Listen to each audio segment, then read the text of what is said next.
Hey there viewers, I'm Ria and this is Rukmani, and today we'll be telling you all about our social entrepreneurial venture. To start off with, what exactly is social entrepreneurship?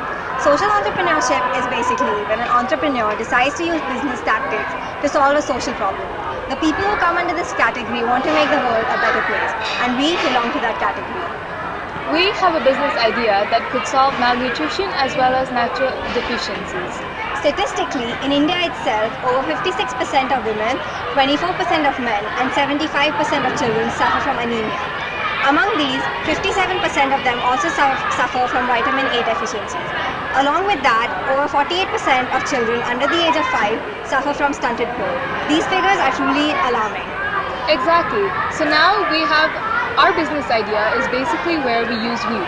When I mean weed, I'm not talking about marijuana, which is the drug weed. I'm talking about the weed which grows in our garden, which is completely useless according to everyone else. But did you know that it's actually not useless and has a lot of nutritional value? Well, now I'm going to tell you examples. Wait, I'm not going to tell you. I'm going to show you the examples, which is over there. So now the examples I was going to tell you and show you were, see, here's dandelion, which is a coffee substitution when you roast the roots.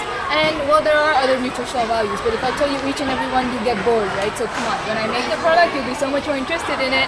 And then this is your sorrel, here's your nettle, and here's your red clover. So far, we've only come up with 4, but later onwards, we're going to get back to you with more. So now the cost we plan on incurring will be your technology cost, human resources, marketing and sales, machinery and others, and finally the total cost.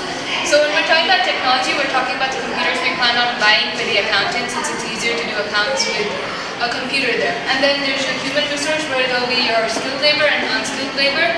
When we're talking about our skilled labor, we're talking about agriculturists as well as horticulturists, and unskilled labor are basically the farmers who pluck the weed and do all that. So we plan on spending $3,740 for technology, $120 for skilled labor, $75 for unskilled labor.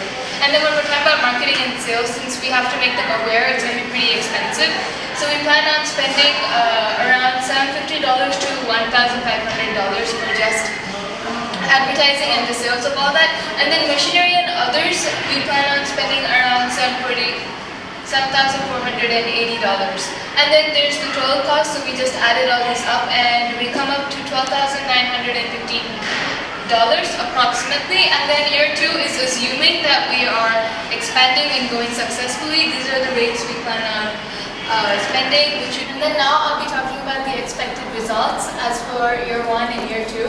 So the customers registered. How many people are we targeting in the first year? We're targeting around 3,000 people, since if we have too much of a less target audience, the business is going to fail. And if we have too much, then we're just being overconfident. And to end it all, this will be our logo and we're going to be called Capella. Thanks for watching, hope you enjoyed.